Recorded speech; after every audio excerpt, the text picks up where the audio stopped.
అందరికీ నమస్కారం. నా పేరు doctor D Madhuri, MD Ayurveda consultant in Medinine hospital.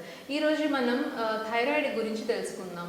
ఈ మధ్య కాలంలో ఎవరిని చూసినా చిన్నపిల్లల నుంచి పెద్దవాళ్ళ వరకు ప్రతి ఒక్కరిలో ఏంటి అంటే ఈ థైరాయిడ్ ఇష్యూస్ అనేవి ఎక్కువ అయిపోతున్నాయి. థైరాయిడ్ కంప్లైంట్ అనేది ఎక్కువ ఉంటుంది. సో ఎందుకు ఈ థైరాయిడ్ అనేది ఈ హైపర్ అండ్ హైపో రెండు రకాలుగా ఉంటుంది థైరాయిడ్లో.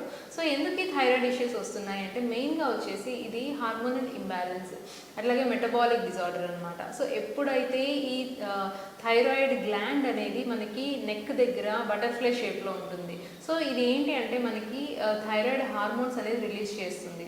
అట్లాగే పిట్యూటరీ గ్లాండ్ నుంచి కూడా మనకి హార్మోన్స్ అనేవి రిలీజ్ అవుతుంటాయి. సో ఎప్పుడైతే ఈ హార్మోన్ లెవెల్స్లో ఎక్కువ తక్కువలు అవుతాయో మనకి ఈ థైరాయిడ్ ఇష్యూస్ అనేవి వస్తూ ఉంటాయి అన్నమాట. సో ఈ T3, T4 లెవెల్స్ అనేవి బాగా తక్కువ అయిపోయి TSH లెవెల్స్ బాగా ఎక్కువ ఉంటే మనం దాన్ని హైపోథైరాయిడిజం అంటాము.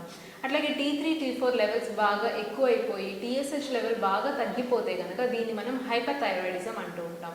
సో హైపోకి హైపర్కి డిఫరెన్స్ ఏంటి అంటే హైపోథైరాయిడిజంలో అంటే అన్ఎక్స్పెక్టెడ్ వెయిట్ గెయిన్ ఉంటుందన్నమాట. సో ఏమన్నా తిన్నా సరే తినకపోయినా సరే వెయిట్ గెయిన్ అనేది ఎక్కువ ఉంటుంది.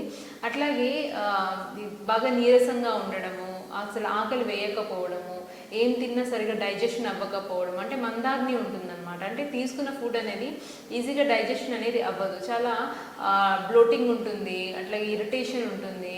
సో అన్వాంటెడ్ హెయిర్ ఉంటుందన్నమాట. అంటే ఫేషియల్ హెయిర్ అనేది ఎక్కువ లేడీస్లో చూస్తూ ఉంటాము. సో అన్వాంటెడ్ హెయిర్ ఉండడము, ఒబెస్ అయిపోవడము, ఆకలి వేయకపోవడము, ఇవన్నీ మనం థైరాయిడ్లో చూస్తూ ఉంటాము. సో ఈ థైరాయిడ్ ఇష్యూస్ ఉండడం వల్ల ఏమవుతుంది అంటే ఇన్ఫర్టిలిటీ వచ్చే అవకాశాలు కూడా ఉంటాయన్నమాట.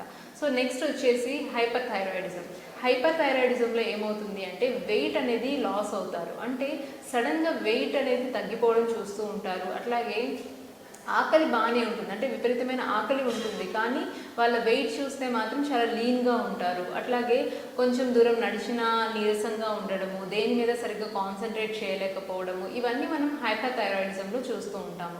సో దీనికి ఏంటి అంటే సప్లిమెంటేషన్స్ అనేవి ఉండాలి. సో ఫుడ్లో కూడా కొన్ని చేంజెస్ చేసుకోవాలి. అంటే ఏంటంటే ఎక్కువ జంక్ ఫుడ్స్ అనేవి, బయట ఫుడ్స్ అనేవి అవాయిడ్ చేసుకొని only homely foods, fried items ఇలాంటివన్నీ అవాయిడ్ చేసుకోవాలన్నమాట.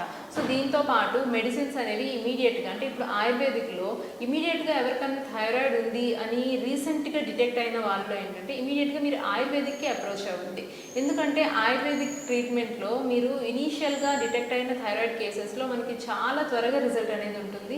అట్లాగే ప్రొలాంగ్డ్గా లైఫ్ లాంగ్ యూజ్ చేయాల్సిన అవసరం కూడా లేదు.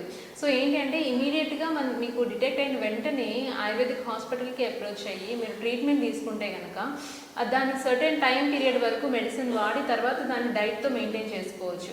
అదే అలోపతిలో అయితే ఇనీషియల్గా స్టార్ట్ చేసిన తర్వాత ఇంకా లైఫ్ లాంగ్ వాడాల్సి వస్తుంది. అండ్ అలోపతి వాడుతూ కూడా ఆయుర్వేదిక్కి షిఫ్ట్ అవ్వాలన్నా సరే కొన్ని రోజులు వాటితో పాటు ఈ మెడిసిన్స్ వాడుకుంటూ ఉండాలి. ఆయుర్వేదిక్ మెడిసిన్ కూడా వాడుతూ నెమ్మదిగా దాన్ని సప్రెస్ చేసుకుంటూ వస్తాము. సో అందుకే ఇనీషియల్గా ఎవరైనా డిటెక్ట్ అయితే కనుక థైరాయిడ్ ఇష్యూస్తో వెంటనే మీరు మా హాస్పిటల్కి వచ్చి కన్సల్ట్ అవ్వండి. మీకు థైరాయిడ్ ఇష్యూస్ నుంచి బయటపడే అవకాశం ఎక్కువ ఉంటుంది. అండ్ దీనికి మంచి ట్రీట్మెంట్ మేము మీకు ఇస్తాము. Thank you. వివరాలకు సంప్రదించండి 9281000268. Website medinine.info.